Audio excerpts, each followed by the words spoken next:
Comenzamos hoy nuestro estudio, amigo oyente, en la primera epístola del apóstol Pedro, y debemos decir que es un libro sobresaliente. Son dos epístolas que han sido escritas por el apóstol Pedro. Debemos decir que él también es una persona muy destacada. Vamos a decir en primer lugar algunas cosas a manera de introducción en cuanto a este hombre.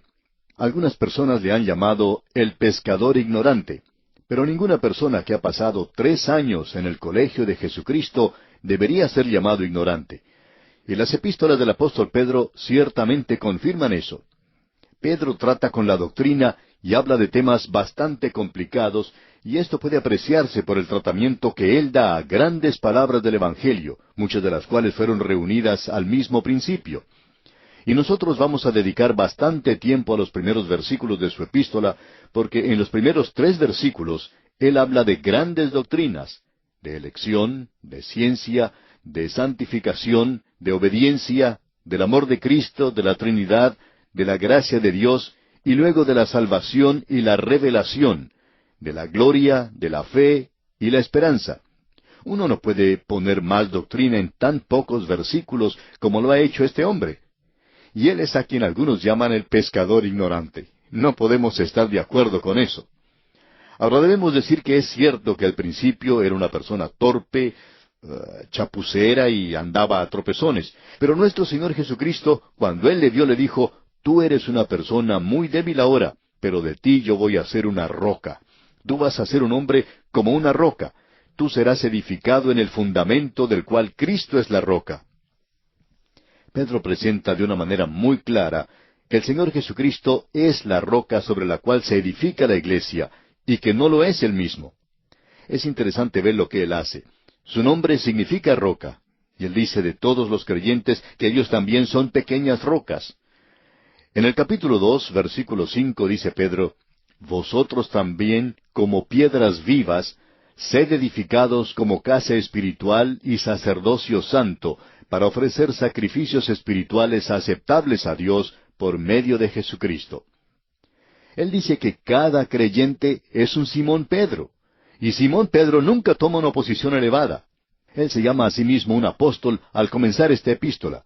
Él es sencillamente uno de ellos. Es cierto que en cada lista que se presenta a él se le nombra primero, y el Señor Jesucristo le eligió a él para predicar ese primer sermón en el día de Pentecostés, pero en ninguna otra forma él le dio otra cosa más que eso. Y Simón Pedro nunca pensó que él estaba ocupando una posición elevada. En esta primera epístola, en el capítulo 5, versículo 1, podemos leer: ruego a los ancianos que están entre vosotros, yo anciano también con ellos, y testigo de los padecimientos de Cristo, que soy también participante de la gloria que será revelada. Ahora Simón Pedro está diciendo: yo soy uno de ustedes.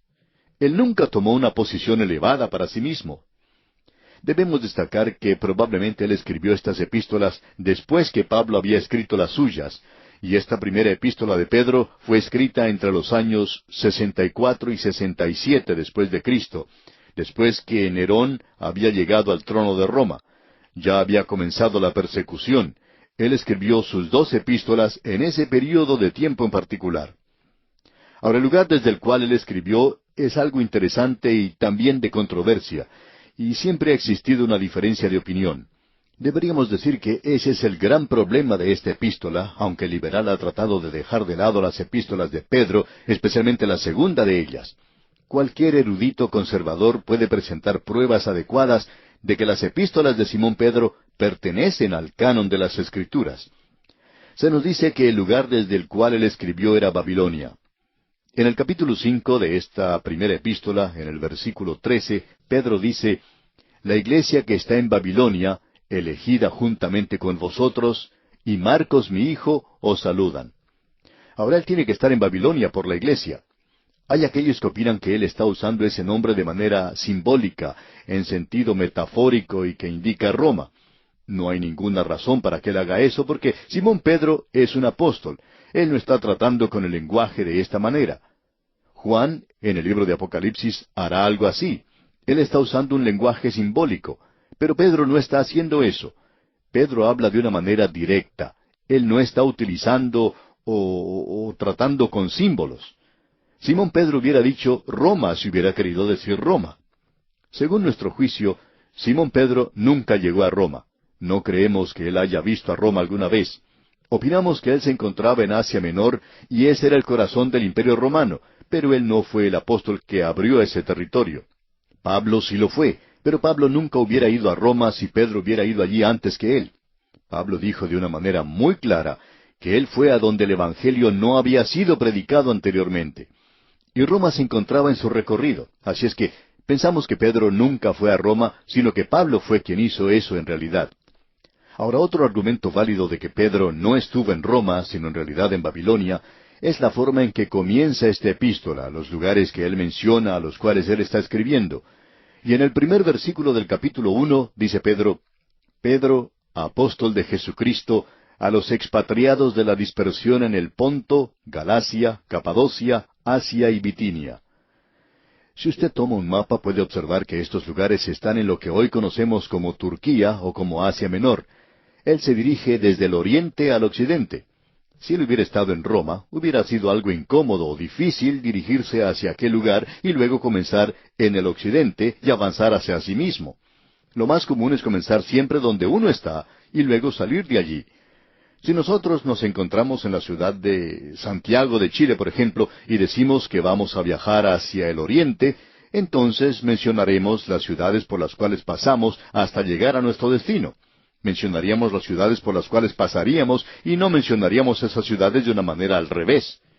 Estamos seguros que usted no lo haría tampoco, así es que tenemos toda esta otra razón para creer que este hombre, Simón Pedro, se encuentra en la Babilonia real.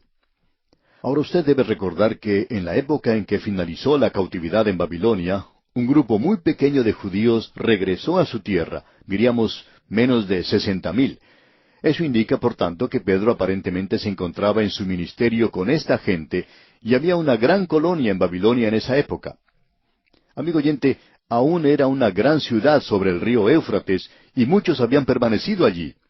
Y cuando comenzó la persecución bajo el emperador Claudio del Imperio Romano, eso no solo causó que Priscila y Aquila se dirigieran a Corinto, sino que provocó que muchos en esa tierra fueran a Babilonia, y también había comenzado la persecución de los cristianos, así como la de los judíos. Así es que había una gran colonia en Babilonia en esa época.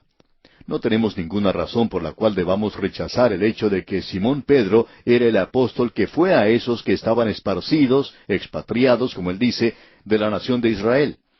Y había algunos en Babilonia, y él fue en esa dirección, mientras que Pablo se dirigió hacia aquellos que habían tomado la dirección del occidente. Ahora hemos dedicado algo de tiempo a esto porque pensamos que es algo bastante importante. Simón Pedro trata estas grandes doctrinas que mencionamos, pero debemos decir que no las trata de una manera fría. Él ha sido llamado el apóstol de la esperanza. Pablo ha sido llamado el apóstol de la fe. Y Juan ha sido llamado el apóstol del amor. Se enfatiza mucho en esta epístola la esperanza, pero nosotros opinamos que la palabra que nos da el tema de la epístola es el sufrimiento. Hay quienes encuentran gracia aquí, y ellos opinan que él enfatiza la gracia de Dios. Debemos decir que él lo hace, pero el sufrimiento y otras palabras afines que se mencionan es algo que se destaca, y se mencionan unas 16 veces. Y también la palabra esperanza siempre está relacionada con esto. La esperanza del creyente en épocas o momentos de dificultades sería un título muy apropiado para la primera epístola. Hemos dividido esta epístola de la siguiente manera: el sufrimiento y la seguridad de los creyentes en los primeros 9 versículos del capítulo 1. Luego, en los versículos 10 al 25, encontramos el sufrimiento en las Escrituras. Después, en los capítulos 2 al 4, tenemos el sufrimiento en el sufrimiento de Cristo. Y luego, en el capítulo 5, el sufrimiento en la segunda venida de Cristo. Así es que regresamos a este tema que hemos tenido antes, es decir, el sufrimiento de Cristo. Eso lo pudimos ver en la epístola de Santiago. También lo vimos en la epístola a los Hebreos. Por cierto que los profetas también lo han mencionado, y aquí lo tenemos como tema de esta epístola. Y será tratado de una manera un poco diferente. Este hombre habla de una experiencia muy abundante. El Dr. Layton, en su libro sobre esta primera epístola del apóstol Pedro, presenta algunas opiniones que se aplican a Simón Pedro. Quisiéramos mencionar esto porque creemos que tiene algo de valor. Es algo frío y sin vida, dice el Dr. Layton, el hablar de cosas espirituales en simplemente un informe. Pero cuando podemos hablar de ellas como que son nuestras, habiendo compartido un interés en ellas, y tener alguna experiencia de su dulzura, el trato de ellas tiene vida. Se enriquece con una creencia firme, con un afecto ardiente. No se puede mencionar sino como algo que sale directamente del corazón y son tomadas con tal alegría como si se le obligara a expresarlo en alabanza.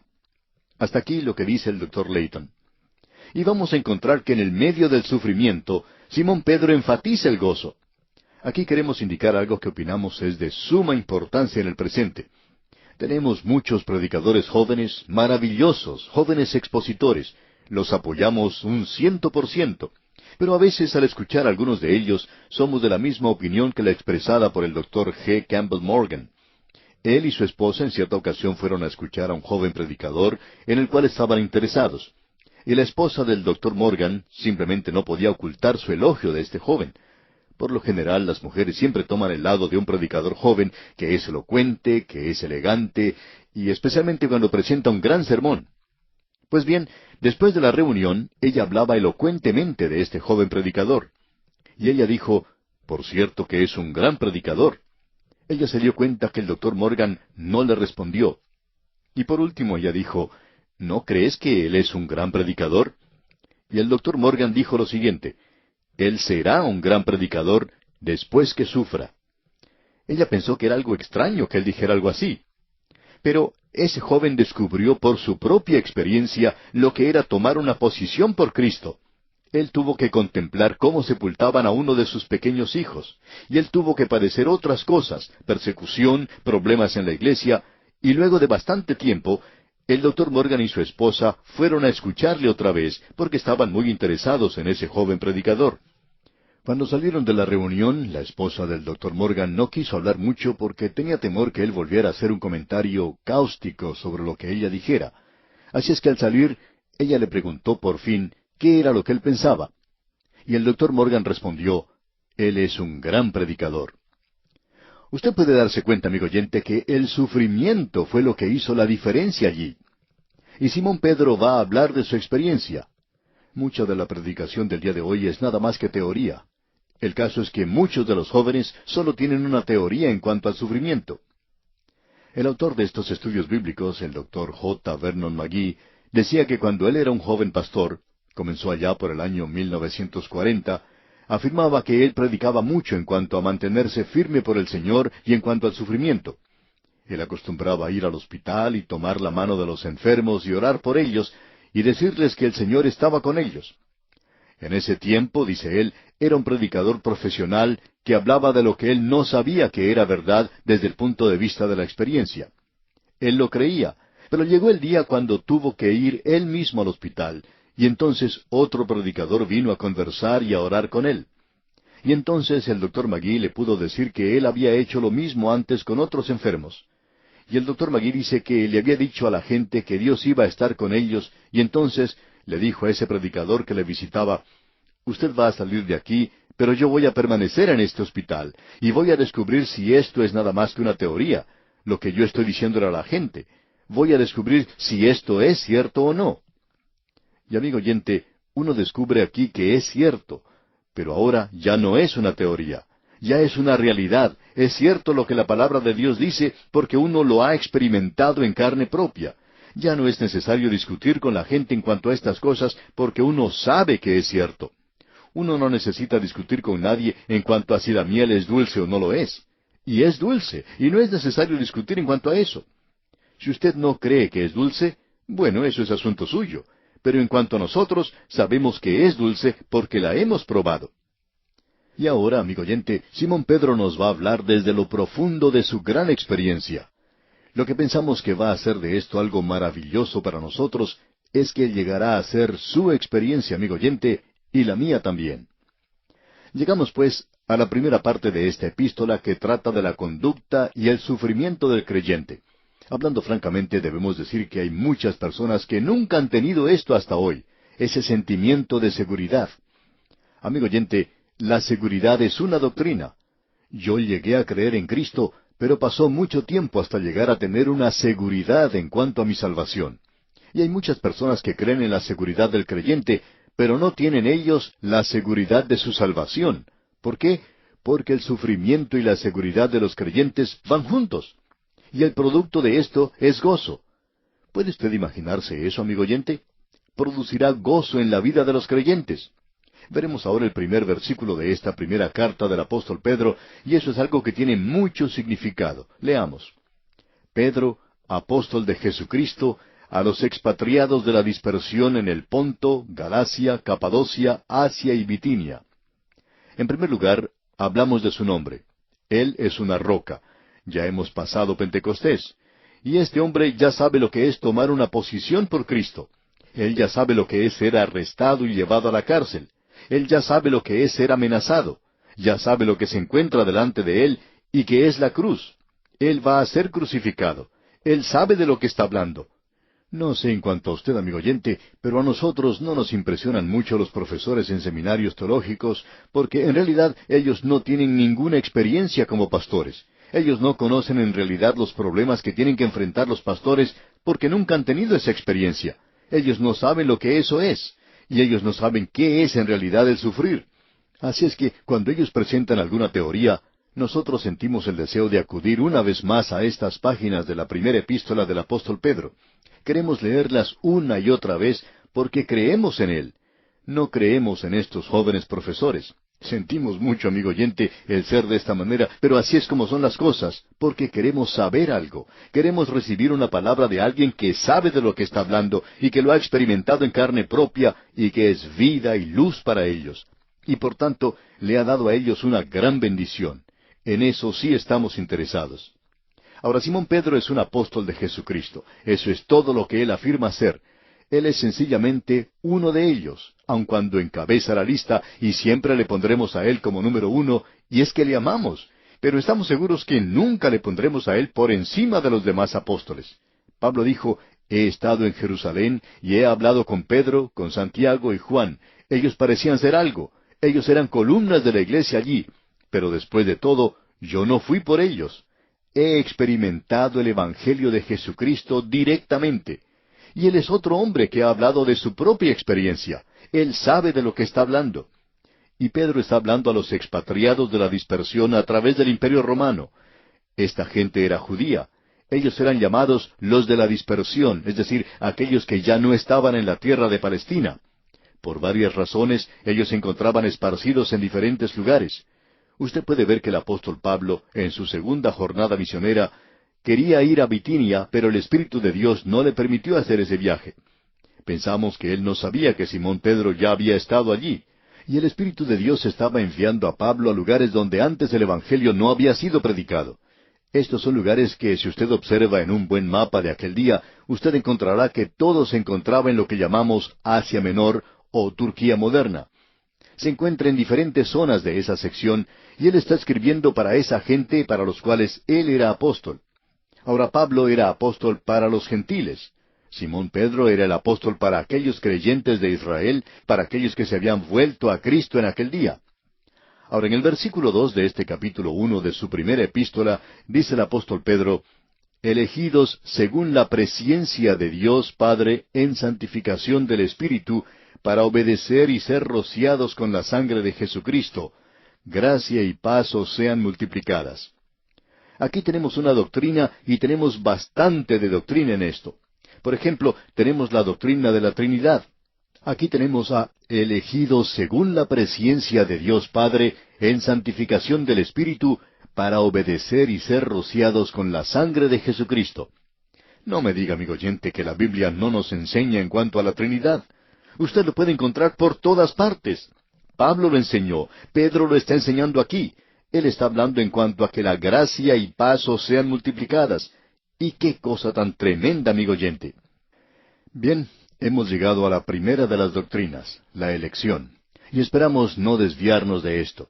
Y vamos a presentarle, amigo oyente, una declaración, pero no lo podemos hacer hoy, sino que lo haremos, Dios mediante, en nuestro próximo programa.